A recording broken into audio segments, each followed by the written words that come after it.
ഹരേ കൃഷ്ണ. സർവം ശ്രീ രാധാകൃഷ്ണാർപ്പണമസ്തു.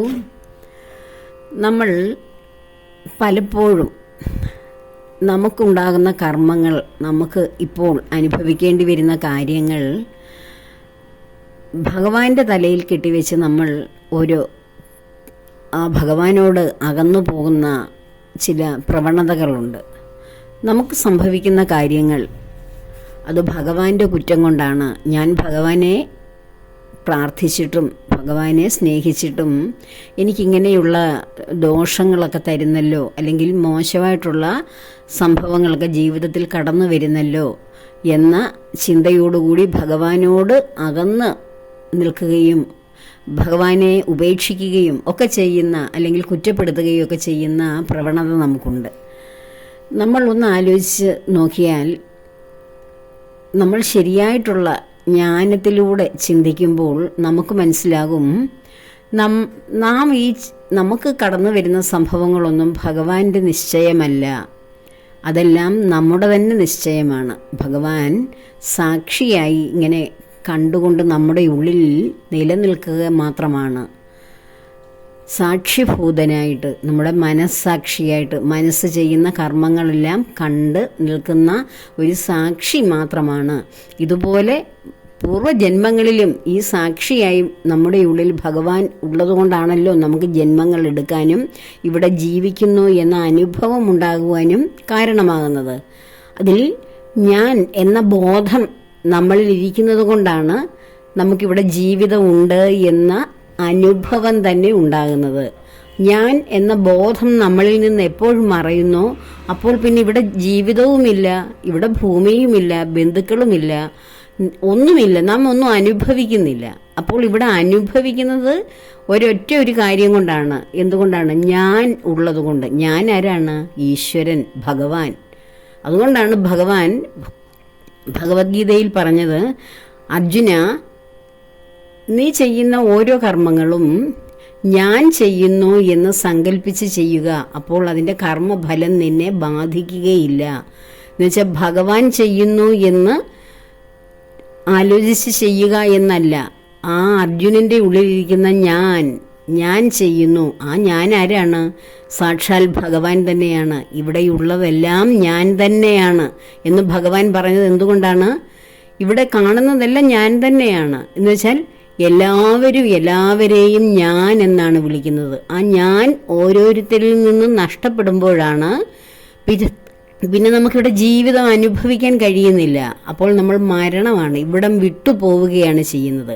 അപ്പോൾ ഇവിടെ ഈ പ്രപഞ്ചമുണ്ടെന്നും ഇവിടെ നമുക്ക് ബന്ധുക്കളും നമുക്ക് ഏറ്റവും പ്രിയപ്പെട്ടവരുള്ളതും നമുക്ക് സ്ഥാനമാനങ്ങളുള്ളതും കുടുംബമുള്ളതും സമ്പത്തുള്ളതും സന്തോഷമുള്ളതും ദുഃഖമുള്ളതും വിദ്വേഷമുള്ളതും പകയുള്ളതും എല്ലാം നാം അനുഭവിക്കുന്നത് അതിലിരിക്കുന്ന ഞാൻ ഉള്ളത് കൊണ്ടാണ്. അതാണ് ഭഗവാൻ പറഞ്ഞത്, ഇതെല്ലാം ഞാൻ ചെയ്യുന്നു എന്ന ബോധത്തിൽ ചെയ്യുക അർജുന. അപ്പോൾ നീ ശരീരമല്ല അത് ചെയ്യുന്നത്. നമ്മൾ എല്ലാ കർമ്മങ്ങളും നമ്മുടെ ശരീരം കൊണ്ട് ചെയ്യുന്നു എന്ന് തോന്നുന്നത് കൊണ്ടാണ് അവർക്കെന്ത് തോന്നും, അല്ലെങ്കിൽ അവരിൽ നിന്ന് എനിക്ക് എന്ത് സംഭവിക്കുന്നു, മറ്റുള്ളവരിൽ നിന്ന് എനിക്ക് എങ്ങനെയൊക്കെ ദുഃഖം ഉണ്ടാകുന്നു സുഖമുണ്ടാകുന്നു ഒക്കെ ചിന്തിക്കുന്നത്. എന്നാൽ അതിലിരിക്കുന്ന ഞാൻ ഉള്ളത് കൊണ്ടാണ് ഈ കർമ്മങ്ങളെല്ലാം നാം ചെയ്യുന്നത് എന്ന ബോധത്തിൽ നീ കർമ്മങ്ങൾ അനുഷ്ഠിക്കുക എന്നാണ് ഭഗവാൻ ആ കർമ്മയോഗത്തെക്കുറിച്ച് പറഞ്ഞത്. ഓരോരുത്തരിലും ഞാൻ എന്ന രൂപത്തിലിരിക്കുന്ന ഭഗവാനാണ്. ആ ഭഗവാൻ ആണ് നമ്മളെ കൊണ്ട് ആ കർമ്മങ്ങൾ ചെയ്യിക്കുന്നത്, അല്ലാതെ ശരീരമല്ല. ശരീരം ഭഗവാൻ നിർദ്ദേശിക്കുന്ന, അതിൽ ഞാൻ എന്ന ബോധം നിർദ്ദേശിക്കുന്ന കർമ്മങ്ങൾ അനുഷ്ഠിക്കുവാൻ വേണ്ടിയുള്ള ഉപകരണമാണ് ശരീരം. ശരീരമില്ലെങ്കിൽ പിന്നെ ആ കർമ്മം ചെയ്യുവാൻ കഴിയില്ലല്ലോ. എപ്പോഴാണോ നമുക്ക് ഭൂമിയിലെ കർമ്മങ്ങൾ തീരുന്നത് അപ്പോഴാണ് നമ്മുടെ ശരീരത്തിൽ നിന്ന് ഞാൻ എന്ന ബോധം, അതായത് പരമാത്മാവ് വിട്ടുപോകുന്നത്.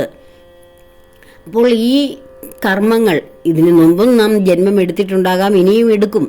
അപ്പോൾ ആ കർമ്മങ്ങളെല്ലാം നാം അനുഷ്ഠിക്കുന്നത്, അതായത് നമ്മുടെ ഇന്ദ്രിയങ്ങളിലൂടെ കിട്ടുന്ന അനുഭവങ്ങളെ മനസ്സ് ഏകീകരിച്ചിട്ട് ആ മനസ്സിന്, ആ ചിത്തത്തിന് ഇഷ്ടമുള്ള കാര്യങ്ങളാണ് ശരീരത്തിനെ കൊണ്ട് ചെയ്യിക്കുന്നത്.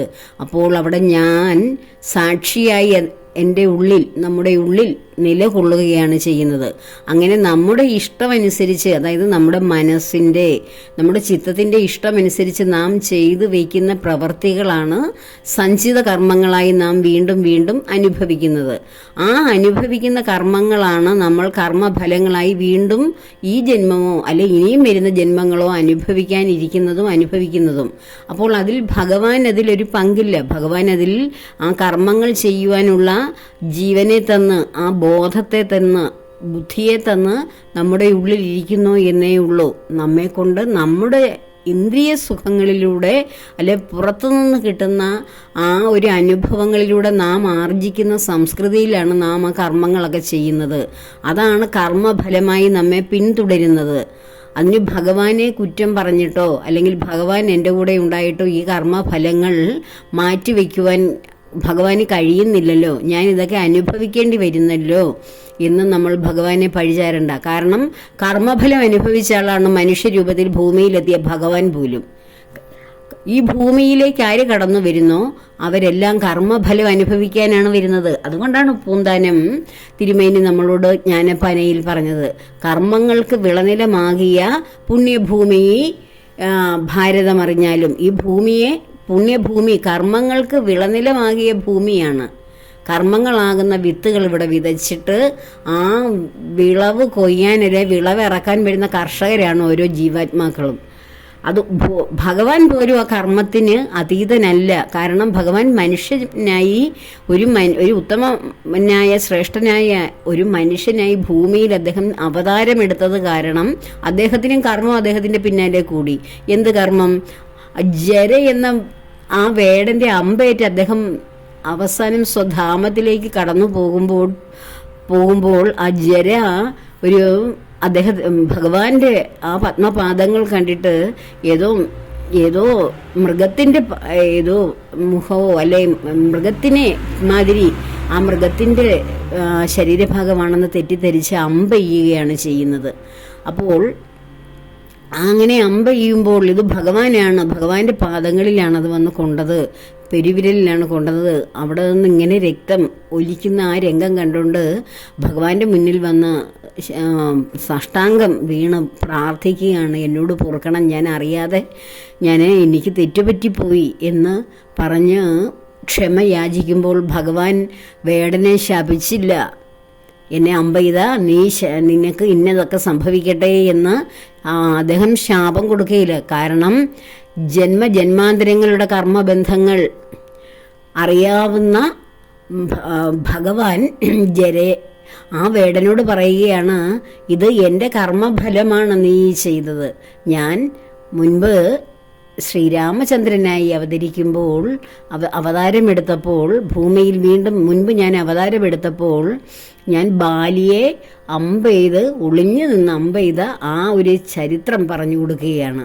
അതിൻ്റെ കർമ്മഫലമാണ്. അവിടെ ബാലിയെ ചെയ്യേണ്ട കാര്യം അവിടെ അങ്ങനെ ചെയ്തെങ്കിൽ മാത്രമേ അവിടെ ആ സുഗ്രീവനോടുള്ള സഖ്യം പൂർത്തിയാകുകയും സീതാദേവിയെ വീണ്ടെടുക്കുവാനും ബാലിയുടെ അനുജന്റെ ഭാര്യയെ സ്വന്തമാക്കി വെച്ചിരുന്ന ദുഷ്ടനായ ബാലിക്ക് ആ ഒരു ശിക്ഷ തന്നെയാണ്. ബാലി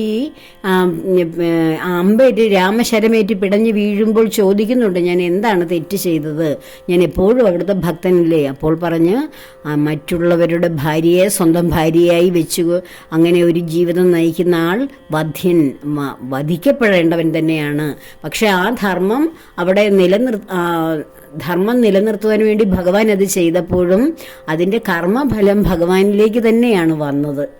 ധർമ്മ സംസ്ഥാപനത്തിന് വേണ്ടി ചെയ്തെങ്കിലും ആ ഫലം അനുഭവിക്കുവാൻ മനുഷ്യ ജന്മമെടുത്താൽ അത് വീണ്ടും ആ കർമ്മം തന്നെ തേടിയെത്തും എന്ന് ഭഗവാന് പോലും ഭഗവാനാണ് അത് ഏറ്റവും നന്നായിട്ട് അറിയാവുന്നത്. അതുകൊണ്ട് തന്നെ അമ്പെയ്ത വേടനെ ശപിക്കുകയല്ല ഭഗവാൻ ചെയ്തത്, ആ വേടനെ കൂടി സ്വധാമത്തിലേക്ക് കൊണ്ടുപോയി മുക്തി കൊടുക്കുകയാണ് ചെയ്തത്, മോക്ഷം കൊടുക്കുകയാണ് ഭഗവാൻ ചെയ്തത്. എന്നാൽ പരീക്ഷിത്ത് മഹാരാജാവിനെ സാമിക മഹർഷിയുടെ കഴുത്തിൽ പരീക്ഷിത്ത് ചത്ത പാമ്പിനെ എടുത്തിട്ടപ്പോൾ ആ യോഗനിദ്രയിലിരുന്ന ആ സാമിക മഹർഷി അത് യോഗനിദ്രയിൽ നിന്ന് ഉണരുന്നത് പോലുമില്ല. യോഗനിദ്ര എന്ന് വെച്ചാൽ ഭഗവാനും ഈശ്വരനും, അതായത് ബ്രഹ്മചൈതന്യത്തെ, മനുഷ്യന്റെ ഉള്ളിലിരിക്കുന്ന ബോധവും ബ്രഹ്മവും ഒന്നാണെന്ന് ആ ഒരു ഗാഠമായ ബന്ധത്തിലേക്ക്, അത് അനുഭവത്തിൽ വരുന്നതിനെയാണ് യോഗനിദ്ര എന്ന് പറയുന്നത്. നിർവികൽപ്പ സമാധി, അതായത് നമ്മുടെ ഉള്ളിലിരിക്കുന്ന ഈ ബോധമായി നിലനിൽക്കുന്ന ആത്മചൈതന്യം ഈ പ്രപഞ്ചത്തിൽ മുഴുവൻ വ്യാപിച്ചു നിൽക്കുന്ന, തിങ്ങി നിറഞ്ഞു നിൽക്കുന്ന ബ്രഹ്മം തന്നെയാണ് എന്ന ആ അറിവിനെ അനുഭവവേദ്യമാക്കുകയാണ് യോഗയിലൂടെ, ധ്യാനത്തിലൂടെ.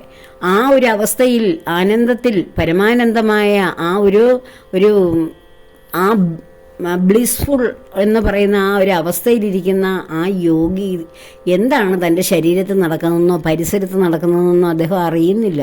അദ്ദേഹത്തിൻ്റെ ശരീരത്ത് ചത്ത പാമ്പിൽ കിടക്കുന്നത് കണ്ടിട്ട് അദ്ദേഹത്തിൻ്റെ മകനാണ് വന്ന് പരീക്ഷത്തിനെ ശപിക്കുന്നത്. അപ്പോഴും അച്ഛൻ, യോഗനിദ്രയിൽ നിന്ന് ഉണർന്ന അച്ഛൻ പറയുന്നു, മോനെ നമുക്ക് പാടില്ല, ശപിക്കാനൊന്നും പാടില്ല.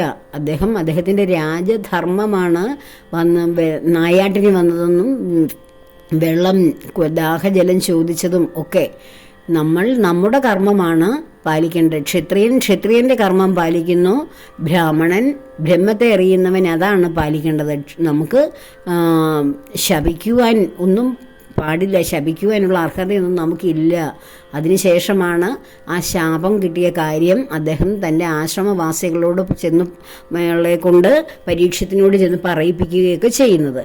അപ്പോൾ അവിടെ ആ മഹർഷി യോഗനിദ്രയിൽ നിന്ന് ഉണർന്നിട്ട് ശപിക്കാൻ എന്തുകൊണ്ടാണ്? അദ്ദേഹത്തിന് കർമ്മബന്ധങ്ങളൊക്കെ അറിയാം. ഒരു ഭഗവാനുമായിട്ട് സമ്പർക്കപ്പെടുന്ന, ശരിക്കും ജ്ഞാനമുള്ള, ആ ബ്രഹ്മജ്ഞാനം ഉദിച്ച ഒരു വ്യക്തിക്ക് ആരെയും ശപിക്കാൻ കഴിയില്ല. നമ്മുടെ മഹർഷിമാരൊക്കെ ശപിച്ചു എന്ന് പറയുന്നു. നമ്മുടെ സപ്തഋഷികൾ ശപിച്ചിട്ടില്ലല്ലോ. നമ്മുടെ രത്നാകരൻ എന്ന ആ കാട്ടാളനായ, വാത്മീകിയായി മാറിയ ആ കാട്ടാളനെ, ആ വ്യക്തിക്ക് പരമമായ ഒരു ജ്ഞാനം പകർന്നു കൊടുക്കുവാൻ രാമനാമം ഉപദേശിച്ചു കൊടുക്കുകയാണ് ചെയ്തത്. നിങ്ങളെ ഉപദ്രവിക്കുവാനും പിടിച്ചു പറിക്കുവാനും എന്ന ആ ഘോരനായ കാട്ടാളനെ ശപിച്ച് ഇല്ലായ്മ ചെയ്യുകയല്ല. കാരണം സപ്തഋഷികൾക്ക്, നാരദ മഹർഷിക്കും എല്ലാം അറിയാം, ബ്രഹ്മത്തെക്കുറിച്ചറിയാം, കർമ്മത്തെക്കുറിച്ചറിയാം. അതുകൊണ്ടാണ് ശപിക്കാത്തത്. പക്ഷേ വനത്തിൽ ജീവിക്കുന്ന മറ്റുള്ളവർ ശപിക്കുന്നത് എന്തുകൊണ്ടാണ്? അവർക്ക് ഈ ബ്രഹ്മജ്ഞാനം ലഭിക്കുന്നില്ല. കർമ്മം എങ്ങനെയാണ് നമുക്ക് ഈ സംഭവങ്ങൾ ഓരോന്നും നടക്കുന്നത് എന്ന് കർമ്മത്തെക്കുറിച്ച് പൂർണ്ണമായി അറിയണമെങ്കിൽ ആ ബ്രഹ്മത്തെക്കുറിച്ചുള്ള ജ്ഞാനം നമുക്ക് ലഭിക്കണം. അതാണ് ഭഗവാൻ ഭഗവത്ഗീതയിൽ പറഞ്ഞത്. ആ ഒരു ഭഗവത്ഗീത ശരിയായി അതിൻ്റെ തത്വം അറിയുന്ന ഏതൊരു വ്യക്തിക്കും നമ്മുടെ കർമ്മത്തെക്കുറിച്ച് ഒരു വിഷമവും ഉണ്ടാവുകയില്ല. നാം അനുഭവിക്കുന്ന കർമ്മങ്ങളെക്കുറിച്ച് രാമായണത്തിൽ നമ്മൾ അയോധ്യാധിപനെ വേട്ടയാടാൻ, അയോധ്യാധിപനായ ദശരഥ മഹാരാജാവ് വേട്ടയാടി തളർന്ന് അവസാനം ഒരു മൃഗം പോലും ഇല്ലാതെ വന്ന് രാത്രിയായപ്പോൾ അദ്ദേഹം ഒരു വൃക്ഷത്തിൻ്റെ, ഒരു നദിയുടെ തീരത്തുള്ള വൃക്ഷത്തിൻ്റെ ചുവട്ടിൽ ക്ഷീണം തീർക്കാൻ വേണ്ടി അവശനായിരിക്കുന്നു. ഒരുപാട് ശ്രമിച്ചിട്ട് ഒരു മൃഗത്തെ കിട്ടുന്നില്ലാതെ വന്ന് അങ്ങനെ ക്ഷീണിച്ച് വിവശനായിരിക്കുമ്പോഴാണ് നദിയിൽ ആന വെള്ളം കുടിക്കാൻ വരുന്ന ശബ്ദം കേട്ടുകൊണ്ട് അവിടേക്ക്, ശബ്ദം കേൾക്കുന്ന ഭാഗത്തേക്ക് ആ ലക്ഷ്യം നോക്കി അമ്പെയ്യുന്ന വിദ്യ ദശരഥന് അറിയാമായിരുന്നു. അങ്ങനെ അമ്പെയ്യുമ്പോഴാണ് അത് കുമാരൻ്റെ ശരീരത്തിൽ വന്ന് തറയ്ക്കുന്നതും ആ മുനികുമാരൻ അവിടെ മരണപ്പെടുന്നതും. അങ്ങനെ തൻ്റെ അമ്പേറ്റ് മരണപ്പെട്ട മുനികുമാരൻ്റെ ശരീരവുമായി ആ അന്ധരായ മാതാപിതാക്കളുടെ മുന്നിലെത്തുന്ന ദശരഥൻ തൻ്റെ തെറ്റ് അവരോട് ഏറ്റുപറഞ്ഞ് സാഷ്ടാംഗം തൊഴുത് പ്രാർത്ഥിക്കുന്നു. അവരെ തൻ്റെ അച്ഛനമ്മമാരായിട്ട് കൊട്ടാരത്തിലേക്ക് കൊണ്ടുപോകാമെന്നും, അല്ലെങ്കിൽ കൊട്ടാരത്തിൽ നിന്ന് താനും തൻ്റെ പത്നിയും വന്ന് ഈ മുനിയെയും ഭാര്യയെയും, അന്ധരായ ആ ദമ്പതികളെ പരിചരിക്കാമെന്നും അവർക്ക് വേണ്ടുന്ന സർവ സുഖ സൗകര്യങ്ങളും ഒരുക്കി കൊടുക്കാമെന്നും ഒക്കെ ദശരഥ മഹാരാജാവ് ഈ ദമ്പതിമാരോട് അപേക്ഷിക്കുന്നുണ്ട്. എന്നാൽ അവരതിനൊന്നും തയ്യാറായില്ല. അവർ മകനെ ചിത ഒരുക്കി, അതിൽ മകന് വേണ്ടി ചിതയൊരുക്കാൻ പറയുകയും ചിതയിൽ അവർ അവരുടെ ശരീരവും ദഹിപ്പിക്കുകയുമാണ്. അതിനു മുമ്പ് ദശരഥനെ നീയും ഇതുപോലെ പുത്രദുഃഖത്താൽ മരിക്കട്ടെ എന്ന് ശപിക്കുകയാണ് ചെയ്യുന്നത്. അവർ അന്ധരാകുകയും അവർക്ക് ഉള്ള ഏക ആശ്രയമായിരുന്ന, അവരെ സഹായിച്ചിരുന്ന ഒരു കുട്ടിയാണത്. ആ കുമാരൻ നഷ്ടപ്പെടുകയും ചെയ്തത് തങ്ങളുടെ കർമ്മഫലമാണെന്നുള്ള ആ ഒരു തിരിച്ചറിവ് ആ മുനിയുടെ ഭാര്യയ്ക്കോ ഉണ്ടാകാതെ പോയി. കാരണം വനത്തിൽ തപസ്സനുഷ്ഠിക്കുക എന്ന് പറയുന്ന, ആരണ്യകങ്ങളിൽ തപസ്സനുഷ്ഠിക്കുക എന്ന് പറയുന്ന ഒരു കർമ്മം പുരാതന കാലത്ത് നമ്മുടെ ആശ്രമങ്ങളിൽ 4 ആശ്രമങ്ങൾ ഉണ്ടായിരുന്നു. ഞാൻ അതിനെക്കുറിച്ചൊക്കെ മുൻപും വിശദമായിട്ട് പറഞ്ഞിട്ടുണ്ട്. വാനപ്രസ്ഥാശ്രമം, സന്യാസാശ്രമം, ഇതൊക്കെയാണ് അവസാനത്തെ ആശ്രമങ്ങൾ. വാനപ്രസ്ഥത്തിലേക്ക് കടന്നു വരുന്നു ഗൃഹസ്ഥാശ്രമത്തിന് ശേഷം. അങ്ങനെ വനങ്ങളിൽ തപോനിഷ്ഠരായി ആശ്രമങ്ങളൊക്കെ കിട്ടി ജീവിക്കുന്ന ആ സമ്പ്രദായമായിരുന്നു പൗരാണിക ഭാരതത്തിലുണ്ടായിരുന്നത്. തങ്ങളുടെ കർമ്മങ്ങളെല്ലാം മക്കൾ പ്രായപൂർത്തിയാകുമ്പോൾ അവരെ ഏൽപ്പിച്ചിട്ട് സന്തോഷമായി ഈശ്വര കർമ്മങ്ങളിൽ ഏർപ്പെടുവാൻ വേണ്ടി വനാന്തരങ്ങളിലേക്ക് പോവും. അങ്ങനെയുള്ളവർ തപസ്സനുഷ്ഠിക്കുമ്പോൾ അവിടെ അവർ ജപിക്കുന്ന മന്ത്രങ്ങളൊക്കെയാണ് ആരണ്യകങ്ങളിൽ ഉള്ളത് എന്ന് ഒക്കെ ഞാൻ പറഞ്ഞിട്ടുണ്ട്. അപ്പോൾ അവിടെ ഇരുന്ന് ആ വാനപ്രസ്ഥം സ്വീകരിക്കുന്ന എല്ലാവർക്കും സന്യാസവും അതിനുശേഷം മോക്ഷപദവും, അതായത് യഥാർത്ഥത്തിൽ ജ്ഞാനം, ഭഗവാൻ എന്താണെന്ന് മനസ്സിലാക്കുന്ന ആ ജ്ഞാനത്തിൽ ലഭിച്ച് മുമുക്ഷുക്കളായി മാറുന്ന അവസ്ഥയൊന്നും ഉണ്ടാവുകയില്ല. അങ്ങനെ ഉണ്ടാകുന്നവർ വളരെ വിരളമാണ്.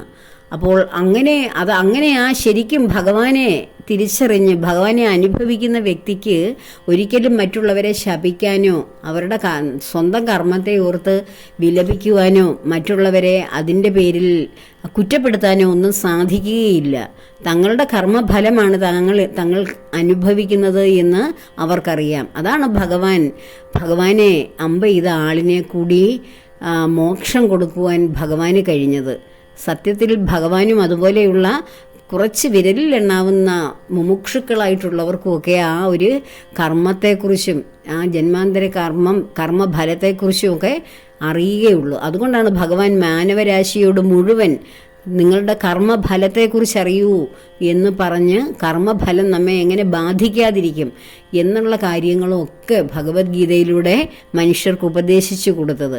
നമ്മളത് മനസ്സിലാക്കി കഴിഞ്ഞാൽ നമ്മൾ ആരെയും നമ്മുടെ ജീവിതത്തിന് കാരണം മോശ ജീവിതത്തിന് കാരണമായവരെയും നന്മയുള്ളവരെയും അല്ലെങ്കിൽ എന്തൊക്കെയാണോ നമ്മുടെ ജീവിതത്തിൽ സംഭവിക്കുന്ന ഇതിനെ ഒന്നും നാം പഴിക്കുകയോ ശപിക്കുകയോ മറ്റുള്ളവരെ കുറ്റം ആരോപിക്കുകയോ ചെയ്യില്ല. അത് നമ്മുടെ അജ്ഞത കൊണ്ടാണ്. നമ്മൾ അത് ശരിയായ വഴിയിലേക്ക് ജ്ഞാനമാർഗത്തിലേക്ക് വന്നിട്ടില്ല. നമ്മൾ ഭക്തിയുടെ പാരമ്യത്തിൽ നമുക്ക് ജ്ഞാനം ലഭിക്കും. അങ്ങനെയാണ് നമ്മൾ മുക്തരായി തീരുക എന്ന് വെച്ചാൽ മരിച്ചു പോവുക എന്നല്ല. വീണ്ടും ഞാൻ പറയുകയാണ്, ഇവിടെ വെച്ച് തന്നെ ജീവൻ മുക്തരാവുകയാണ്. ഭൂമിയിൽ ജീവിച്ചിരിക്കുമ്പോൾ തന്നെ ജീവൻ മുക്തരായി മാറുകയാണ് ചെയ്യുന്നത്. അപ്പോൾ അങ്ങനെ ഉള്ളവരെ ഇതൊന്നും ബാധിക്കുകയില്ല. നമ്മൾ കർമ്മങ്ങൾ ഭൂമിയിൽ ജീവിച്ചിരിക്കുന്നത് കൊണ്ട് ചെയ്യുന്നു എന്നേ ഉള്ളൂ. അല്ലാതെ കർമ്മഫലത്തെക്കുറിച്ച് ചിന്തിക്കുകയോ എനിക്ക് വന്ന കർമ്മം ഇങ്ങനെ വന്നതിന് കാരണം എവിടെയോ ഇരിക്കുന്ന അല്ലെങ്കിൽ എൻ്റെ ഉള്ളിലിരിക്കുന്ന അല്ലെങ്കിൽ ഈ പ്രപഞ്ചം മുഴുവൻ നിറഞ്ഞു നിൽക്കുന്ന ബ്രഹ്മമാണ് അല്ലെ ഈശ്വരനാണ് അതിന് കാരണം എന്നൊരിക്കലും നമ്മൾ ശപിക്കില്ല, പഴിക്കില്ല, കുറ്റപ്പെടുത്തില്ല. ഈ കർമ്മത്തെക്കുറിച്ചും കർമ്മഫലത്തെക്കുറിച്ചും നമ്മുടെ ജന്മാന്തര കർമ്മഫലമായ സഞ്ചിത കർമ്മങ്ങളെക്കുറിച്ചുമൊക്കെ നമുക്ക് ബോധം വരണമെങ്കിൽ നമ്മൾ ഭഗവത്ഗീത നന്നായി പഠിക്കണം, അത് ഉൾക്കൊള്ളണം.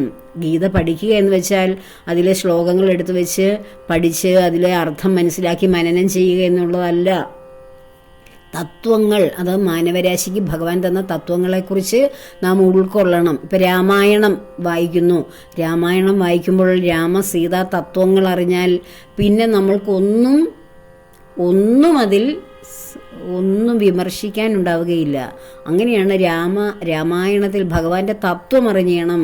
രാമായണം വായിക്കുമ്പോൾ അതൊരു കഥ പോലെ, ഒരു ആദി കാവ്യത്തിൽ എഴുതപ്പെട്ട കഥയാണ്, അല്ലെ ഒരു സീതാരാമന്മാരുടെ ഒരു ജീവിതയാത്രയെക്കുറിച്ചുള്ള കഥയാണത് എന്ന് ചിന്തിക്കുമ്പോഴാണ് അതിൽ വിമർശനാത്മകമായിട്ടും ഒക്കെയുള്ള കാര്യങ്ങൾ ഉണ്ടാകുന്നത്. യഥാർത്ഥത്തിൽ രാമഭഗവാൻ എന്തിനാണ് ഭൂമിയിൽ അവതരിച്ചത്? അദ്ദേഹം അയോധ്യാധിപനായ ഒരു രാജാവായി, ഉത്തമ രാജാവായി ജീവിക്കാനായിരുന്നില്ല. തൻ്റെ കർമ്മം എന്തൊക്കെയാണോ അതെല്ലാം, ഭൂമിയിൽ താൻ എന്തിനാണോ അവതരിച്ചു വന്നത് ആ കർമ്മമെല്ലാം തീർത്തതിന് ശേഷം അദ്ദേഹം ഉത്തമനായ രാജാവായി അയോധ്യ അല്ലെങ്കിൽ ഭാരതഖണ്ഡം ഭരിക്കുന്നു. ഏറ്റവും നല്ല ഉത്തമനായ രാജാവ് എങ്ങനെ ഭരിക്കുന്നു, പ്രജകളെ എങ്ങനെ സ്നേഹിക്കുന്നു, പ്രജകളുടെ അഭിപ്രായത്തിന് എത്ര പ്രാധാന്യം കൊടുക്കുന്നു എന്ന് ആ രാമ ഭഗവാന്റെ ഭരണത്തിലൂടെ നമുക്ക് മനസ്സിലാക്കാൻ കഴിയും. അതുപോലെ തന്നെ തൻ്റെ കർമ്മം എന്താണെന്ന് അദ്ദേഹത്തിന് നേരത്തെ തന്നെ അറിയാം. നാളെ തന്നെ ഞാൻ വനത്തിന് പോവുകയാണ് എന്ന് ഭഗവാൻ തീരുമാനിച്ച് വയ്ക്കുകയും അത് നാരദരുമായി സംസാരിക്കുകയും ചെയ്യുന്നു. അപ്പോഴാണ് മന്ദരയുടെ നാവിലൂടെ വികട സരസ്വതി ദേവിയുടെ വിളയാട്ടവും കൈകേയി ഒക്കെ അതിനൊക്കെ ഒരു വെറും നിമിത്തവുമാണ്. രാമൻ വനത്തിന് പോയി വനത്തിൽ വരുന്ന സത്തുക്കളായിട്ടുള്ള ആ വനങ്ങളിലൊക്കെ ജീവിക്കുന്ന മഹർഷി ശ്രേഷ്ഠന്മാർ, അവിടെ തപോനിഷ്ഠരായിട്ടിരിക്കുന്നവർ, അവരെ എല്ലാം കൊന്നൊടുക്കി ഒരു മലയുടെ വലിപ്പത്തിൽ അവരുടെ അസ്ഥികളും അവരുടെ തലയോടുകളും ഒക്കെ കുന്നുകൂട്ടി മനുഷ്യരുടെ സത്തുക്കളായ മനുഷ്യരെ ഭക്ഷിക്കുന്ന നിശാചരന്മാരെ മുഴുവൻ നിഗ്രഹിക്കുക എന്ന ദൗത്യവുമായിട്ടാണ് ശ്രീരാമചന്ദ്രൻ്റെ ജനനം തന്നെ. അതിനുവേണ്ടിയാണ് ഭഗവാൻ അവതാരമെടുത്തത്. അപ്പോൾ അയോധ്യയിലിരുന്ന് രാജ്യം ഭരിച്ചു കഴിഞ്ഞാൽ ഈ നിശാചരന്മാരുടെ ശല്യം കാരണം ഭൂമിദേവി പരിദേവനവുമായി ചെന്ന കാര്യം നടക്കുമോ? അപ്പോൾ അതിനു വേണ്ടിയാണ്. അല്ലാതെ ആ ഒരു തത്വം മനസ്സിലാക്കി കഴിഞ്ഞാൽ നമുക്ക് രാമായണത്തിൽ ആരോടും ഒരു വിദ്വേഷവും ഉണ്ടാകില്ല. അതുകൊണ്ടാണ് ലക്ഷ്മണകുമാരനോട് ശ്രീരാമചന്ദ്രൻ കൈകേയി അമ്മയെയും ആരെയും അല്ലെങ്കിൽ വാർദ്ധക്യം ബാധിച്ചെന്ന അച്ഛനെയും ഒക്കെ നീ എന്തിനാണ് ശപിക്കുന്നത്? നിനക്ക് വേണമെങ്കിൽ അച്ഛനെ ബന്ധനസ്ഥനാക്കിക്കൊണ്ട് എനിക്ക് രാജ്യാഭിഷേകം നടത്താനുള്ള ശക്തിയും കഴിവും നിനക്കുണ്ട് ലക്ഷ്മണ എന്ന് ലക്ഷ്മണ ഉപദേശത്തിൽ നമ്മൾ വായിച്ചതാണ്. പക്ഷേ അതിനെല്ലാം നിനക്ക് കഴിവുണ്ട്. പക്ഷേ ഈ ദൃശ്യമായിട്ടുള്ള പ്രപഞ്ചം കാണുന്ന ഈ കാഴ്ചയിലുള്ള പ്രപഞ്ചം അത് ഉണ്ടാകുന്നത് എപ്പോഴാണ്? അതൊന്നും നിലനിൽക്കുന്നതല്ല. അതിന് ദൃക്കുണ്ടെങ്കിലേ ദൃശ്യമുള്ളൂ. ദൃക്കെന്ന് വെച്ചാൽ എന്തോ നമ്മുടെ ഉള്ളിലിരിക്കുന്ന നമ്മളെ കാണാൻ അനുവദിക്കുന്ന ആ ആത്മശക്തി അതുണ്ടെങ്കിലല്ലേ നമുക്ക് കാണാൻ കഴിയുന്ന ഈ പ്രപഞ്ചമുള്ളൂ, ഈ ദൃശ്യപ്രപഞ്ചമുള്ളൂ. എപ്പോഴാണ് ദൃക്ക്, അതായത് നമ്മളിരിക്കുന്ന ബോധം നമ്മളിൽ നിന്ന് നഷ്ടപ്പെടുന്നത്? അപ്പോഴിവിടെ പ്രകൃതിയുണ്ട്, പക്ഷേ അത് ബാക്കി ദൃക്കുള്ളവർക്കേ കാണാൻ കഴിയുന്നുള്ളൂ. ഈ ദൃക്ക് നഷ്ടപ്പെട്ടവർക്ക് ദൃശ്യപ്രപഞ്ചത്തെ കാണാൻ കഴിയുമോ? അവർ വെറും ഡെഡ് ബോഡി ആയി പോയില്ലേ? അപ്പോൾ അതാണ് ഇവിടെ കാണുന്ന ഈ പ്രപഞ്ചം വെറും അതൊരു കാഴ്ച മാത്രമാണ്, അതൊരു തോന്നലാണ് ദൃശ്യപ്രപഞ്ചം എന്ന്. അപ്പോൾ അവിടെ ആ കാണുന്ന കാഴ്ചയിലാണ് രാജാവും രാജഭരണവും രാജഭരണത്തിൻ്റെ എല്ലാ സൗകര്യങ്ങളും സുഖകരമായിട്ടുള്ള അവസ്ഥകളും ഒക്കെ ലഭിക്കുന്നത് ഇവിടെ ദൃക്ക് ഉള്ളപ്പോൾ മാത്രമാണ്. എന്തൊന്നാണോ ഇതിനെയൊക്കെ കാണാനും അനുഭവിക്കാനും സഹായിക്കുന്നത് അത് മാത്രമാണ് സത്യം എന്ന് ലക്ഷ്മണനെ ഉപദേശിച്ചു കൊടുക്കുകയാണ് ലക്ഷ്മണ ഉപദേശത്തിൽ. അപ്പോൾ ഈ നശ്വരമായ ഈ കാഴ്ചയിൽ കാണുന്ന ഈ കാര്യങ്ങൾക്ക് വേണ്ടിയിട്ട് എന്തിനാണ് നീ അധർമ്മങ്ങളൊക്കെ ചെയ്യുകയും അതിനെക്കുറിച്ച് ചിന്തിക്കുകയൊക്കെ ചെയ്യുന്നത്? ഇതൊക്കെ വെറും നിഷ്ഫലമല്ലേ? എല്ലാ ഭൗതിക സുഖങ്ങളും വെറും ക്ഷണപ്രഭാചഞ്ചലമാണ്. ഒരു മിന്നൽ പിണറിൻ്റെ ആയുസേ അതിനുള്ളൂ. അല്ലെങ്കിൽ ചുട്ടുപഴുത്ത ലോഹ കഷ്ണത്തിലേക്ക് വീഴുന്ന ഒരു തുള്ളി ജലത്തിന് എത്ര ആയുസ്സുണ്ടോ അത്രയും ആയുസ്സേ അതിനെല്ലാം ഉള്ളൂ എന്ന് ലക്ഷ്മണ ഉപദേശത്തിൽ ഭഗവാൻ ലക്ഷ്മണനെ ഉപദേശിക്കുന്നുണ്ട്. അതുപോലെ തന്നെ വീണ്ടും പഞ്ചവടിയിലെത്തുമ്പോൾ ലക്ഷ്മണനെ ഉപദേശിക്കുന്നുണ്ട്. ആ ഭാഗങ്ങളിലൂടെയൊക്കെയാണല്ലോ നമ്മളിപ്പോൾ രാമായണം വായിച്ച് കടന്നു പോകുന്നത്. അപ്പോൾ ഇങ്ങനെ നമ്മുടെ കർമ്മങ്ങൾ നാം ചെയ്ത നമ്മുടെ അജ്ഞത കൊണ്ട് നാം ചെയ്യുന്ന കർമ്മങ്ങൾ, അജ്ഞാനത്തിൽ നിന്ന് മാറി ശുദ്ധ വിജ്ഞാനത്തിലേക്ക് നമ്മൾ എത്തിക്കഴിഞ്ഞാൽ നമ്മൾ പിന്നെ കർമ്മങ്ങളിലേക്ക് നമ്മുടെ കർമ്മത്തെക്കുറിച്ചോ കർമ്മഫലത്തെക്കുറിച്ചോ ഒന്നും നമുക്ക് വലിയ ബോധം വരുന്നില്ല. നമ്മൾ ചെയ്യുന്ന കർമ്മങ്ങളെല്ലാം സത്കർമ്മങ്ങൾ മാത്രമായിരിക്കും. ആ സത്കർമ്മങ്ങളുടെ ഫലത്തെക്കുറിച്ച് നമ്മൾ ചിന്തിക്കേണ്ട. കാരണം അതിൻ്റെ ഫലങ്ങൾ നമുക്ക് തന്നെയാണ് ലഭിക്കുന്നത്. നമ്മൾ അതിനെക്കുറിച്ച് വ്യാകുലപ്പെടേണ്ട കാര്യമില്ല. പക്ഷെ ദുഷ്കർമ്മങ്ങൾ ചെയ്തതിനെക്കുറിച്ച് വ്യാകുലപ്പെടണം. അതാണ് നമുക്ക് വീണ്ടും മനുഷ്യജന്മത്തിൽ നമ്മൾ ബോധത്തിൽ വീണ്ടും ശരീരമെടുത്ത് വരുമ്പോൾ നാം അനുഭവിക്കുന്ന വിഷമകരമായിട്ടുള്ള അവസ്ഥകളെല്ലാം നാം അറിവില്ലായ്മ കൊണ്ട് ചെയ്ത കർമ്മത്തിൻ്റെ അനന്തരഫലമാണെന്നുള്ള ആ പരിപൂർണമായ ജ്ഞാനം നമ്മുടെ ഉള്ളിൽ ലഭിച്ചു കഴിഞ്ഞാൽ നമ്മുടെ കർമ്മങ്ങളെ ചൊല്ലി നാം സ്വയം വിഷമിക്കുകയോ മറ്റുള്ളവരെ കുറ്റപ്പെടുത്തുകയോ ഭഗവാനെ അതിൽ പങ്കാളിയാക്കുകയോ ഒന്നും ചെയ്യില്ല. അപ്പോൾ ജ്ഞാനം ലഭിച്ചാൽ, സത്യം എന്താണെന്ന് മനസ്സിലാക്കിയാൽ നമ്മൾ എന്താണ് ചെയ്യേണ്ടത്? നമ്മൾ നമ്മുടെ കർമ്മങ്ങൾ ശ്രേഷ്ഠമായി ചെയ്യാൻ ആരംഭിക്കണം. അതുമാത്രമേ ഇനിയും സാധ്യമാവുകയുള്ളൂ. അതിനുവേണ്ടി നമ്മുടെ കർമ്മങ്ങൾ ശുദ്ധമായിരിക്കുവാൻ, ധർമ്മത്തോടുകൂടിയിരിക്കുവാൻ, ശ്രേഷ്ഠമാകുവാൻ ഭഗവാൻ എല്ലാവരെയും അനുഗ്രഹിക്കട്ടെ. എല്ലാ കർമ്മങ്ങളും ഭഗവാന്റെ പത്മപാദങ്ങളിൽ സമർപ്പിക്കുക. ഭഗവാനാണ് എന്നെക്കൊണ്ടിത് ചെയ്യിക്കുന്നത്. കാരണം എൻ്റെ ഉള്ളിൽ ഞാനെന്ന ബോധത്തിലിരിക്കുന്നത് സാക്ഷാൽ ഭഗവാൻ മാത്രമാണ്. എല്ലാവരുടെയും ഉള്ളിലും ഭഗവാൻ തന്നെയാണ് ഇരിക്കുന്നത്, ഞാൻ എന്ന രൂപത്തിൽ. അപ്പോൾ ആർക്കും ആരോടും ഒരു ദ്രോഹവും ചെയ്യാൻ കഴിയില്ല, ഒരു മോശവും ചെയ്യാൻ കഴിയില്ല. അത് അജ്ഞതയിലൂടെ കടന്നു പോകുമ്പോഴാണ് മറ്റുള്ളവരോട് ജീവിതത്തെക്കുറിച്ചും അല്ലെങ്കിൽ നമ്മുടെ ചുറ്റും കാണുന്ന ജീവിതങ്ങളെക്കുറിച്ച് ചിന്തിക്കുകയും സ്വയം ശപിക്കുകയും ഒക്കെ ചെയ്യാനുള്ള ഒരു മാനസികാവസ്ഥയിലേക്ക് നമ്മളുടെ നിലവാരം താണു പോവുകയാണ്. ഭക്തിയിൽ ഉയർന്നു വരുംതോറും നമ്മുടെ കാഴ്ചപ്പാടുകളും ചിന്താഗതികളും എല്ലാം മാറി വരും. അപ്പോൾ അതിനുവേണ്ടി ഭഗവാൻ എല്ലാവരെയും സഹായിക്കട്ടെ, അനുഗ്രഹിക്കട്ടെ. എല്ലാവർക്കും ഭഗവാന്റെ അനുഗ്രഹം സമൃദ്ധമായി ഉണ്ടാകാൻ ആഗ്രഹിക്കുന്നു, പ്രാർത്ഥിക്കുന്നു. സർവകർമ്മവും ഭഗവാന്റെ പത്മപാദങ്ങളിൽ സമർപ്പിക്കുന്നു. ലോകാ സമസ്ത സുഖിനോ ഭവന്തു.